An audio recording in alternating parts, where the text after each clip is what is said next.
Hello students, इससे part one इसके जो वीडियो है उसमें हमने जो है मार्केंशिया थैलस की एनाटॉमी को डिस्कस किया था और उसमें जो है अपर एपिडर्मिस के बारे में बताया था कि ये जो है कंटिन्यूअस लेयर के रूप में नहीं होती है।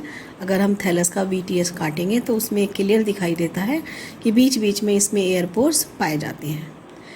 अब अगर हम डिस्कस करें, सेकंड पार्ट है जो मार्केंशिया थैलस का ही, वो है फोटोसिंथेटिक रीजन। तो फोटोसिंथेटिक रीजन किस फॉर्म में है, किस तरह से दिखाई देता है, तो ये वाला पार्ट पूरा का पूरा क्या कहलाएगा, ये सब जो है फोटोसिंथेटिक रीजन है। और ये फोटोसिंथेटिक रीजन में क्या दिखाई दे रहा है, ये यहाँ पर जगह जगह पर हमें पार्टीशन वॉल दिखाई दे रही है। और ये पार्टीशन वॉल क्या बना रही है, ये जो है पूरा का पूरा एक चैम्बर बना रही है। इसको हम एयर चैम्बर कहते हैं। इस एयर चैम्बर के बॉटम में क्या है, ये फोटोसिंथेटिक फिलामेंट हमें दिखाई दे रहे हैं। ये जो फोटोसिंथेटिक फिलामेंट है ये डाइकोटोमसली ब्रांच्ड है। तो कोई ज़रूरी नहीं कि इनमें ब्रांचिंग हो, ये अनब्रांच्ड भी हो सकते हैं। यहाँ पर दिख रहा है अनब्रांच्ड, ये जो है डाइकोटोमसली ब्रांच्ड है इस तरह से। तो इसका कहने का मतलब ये है कि ये जो फोटोसिंथेटिक फिलामेंट हैं ये ब्रांच्ड और अनब्रांच्ड दोनों तरह के हो सकते हैं। ये ब्रांच्ड भी हो सकते हैं और अनब्रांच्ड भी हो सकते हैं। एक एयर चैम्बर दूसरे एयर चैम्बर से पार्टीशन वॉल के थ्रू अलग रहता है। एयर चैम्बर जो है एयर पोर्स के थ्रू जो है बाहर की तरफ खुलते हैं और गैसियस एक्सचेंज करने का काम करते हैं। तो ये सारा पार्ट जो है थैलस का डोर्सल पार्ट बनाता है।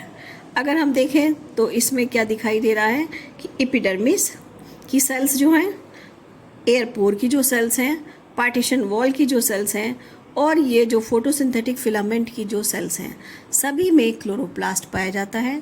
सभी में फोटोसिंथेटिक एबिलिटी है कि वो फोटोसिंथेसिस कर सकते हैं।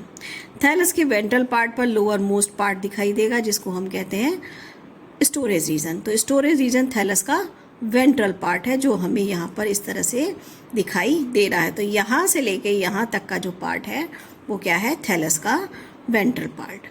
अब इसको अगर हम देखें तो क्या है, ये स्टोरेज करने वाली सेल्स हैं जिनके अंदर स्टार्च ग्रैन्यूल्स या स्टार्च जो है स्टोर है।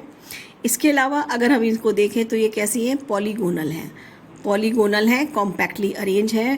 पैरेन्काइमा सेल्स हैं। ये कौन सी सेल्स हैं, पैरेन्काइमा, जो कि थिन वॉल्ड होती हैं और इनके अंदर स्टार्च वगैरह स्टोर रहता है। चूँकि ये कॉम्पैक्टली अरेंज हैं इस कारण इनके बीच में कोई भी इंटरसेलुलर स्पेस नहीं दिखाई देते। जगह जगह पर यहाँ पर जो है सेल्स विद स्टार्च ग्रेन हमने दिखाई हैं। और क्या दिखाई है, कहीं कहीं पर रेटिकुलेट थिकनिंग बन जाती है, इसमें इस तरह से जाल जैसा स्ट्रक्चर्स का बन जाता है जो बाद में मिडरिप का फॉर्मेशन करता है, मिडरिप जैसे स्ट्रक्चर का।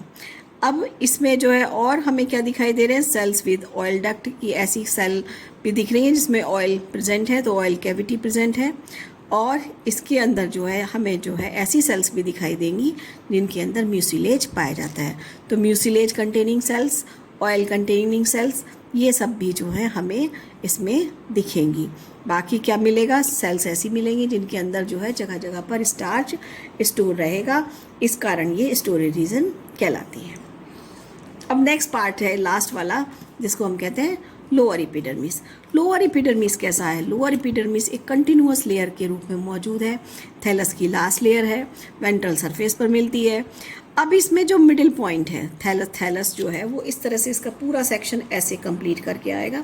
मैंने कुछ ही पार्ट का जो है इसका सेलुलर व्यू बनाया है। तो अगर हम कंप्लीट देखें तो थैलस का स्ट्रक्चर जो है वो इस तरह से कंप्लीट होगा। तो अब इस स्ट्रक्चर में ये तो पूरा फोटोसिंथेटिक रीजन है, सब एक जैसा ही बनेगा। लेकिन ये जो स्टोरेज रीजन है, इसकी जो एपिडर्मिस है, तो एपिडर्मिस का जो सेंट्रल वाला पार्ट है या जो मिडिल वाला पार्ट है उसमें हमें राइजॉइड्स और स्केल्स दिखाई देते हैं मोस्टली। अगर हम राइजॉइड्स की बात करें तो राइजॉइड्स हमें कहाँ पर मिलेंगे, सेंट्रल पार्ट में मिलेंगे। और हमें इधर बाहर की तरफ जो है मोस्टली स्केल्स जो हैं पाए जाएंगे। स्केल्स भी दो तरह के होते हैं, ट्यूबरकुलेट और अपेंडिकुलेट, जैसे कि हमने इसकी मॉर्फोलॉजी में दिखाया था। मॉर्फोलॉजी में जब हमने इसका स्ट्रक्चर बनाया है तो यहाँ पर हमने मिडरिप से राइजॉइड्स निकाले हैं। इस तरह से देखिए, या ऐसे समझ लीजिए ये मिडरिप है और इस मिडरिप से हमने क्या निकाले, राइजॉइड्स निकाले हैं। और इन राइजॉइड्स के पास ही में एक रो में जो है अपेंडिकुलेट स्केल्स का अरेंजमेंट हमने थैलस की वेंट्रल सरफेस पर दिखाया था, और उसी के पास में यहाँ पर हमें जो है लिग्यूलेट स्केल मिलते हैं। तो यहाँ ये जो स्केल की पोजीशन है ये गलत ड्रॉ करी हुई है, यहाँ पर राइजॉइड्स ही मिलेंगे, इसको आप राइजॉइड बनाइए, और यहाँ ये जो है इसको आप जो है स्केल में कन्वर्ट कर दीजिए। तो इस तरह से हमें स्ट्रक्चर जो है दिखाई देता है।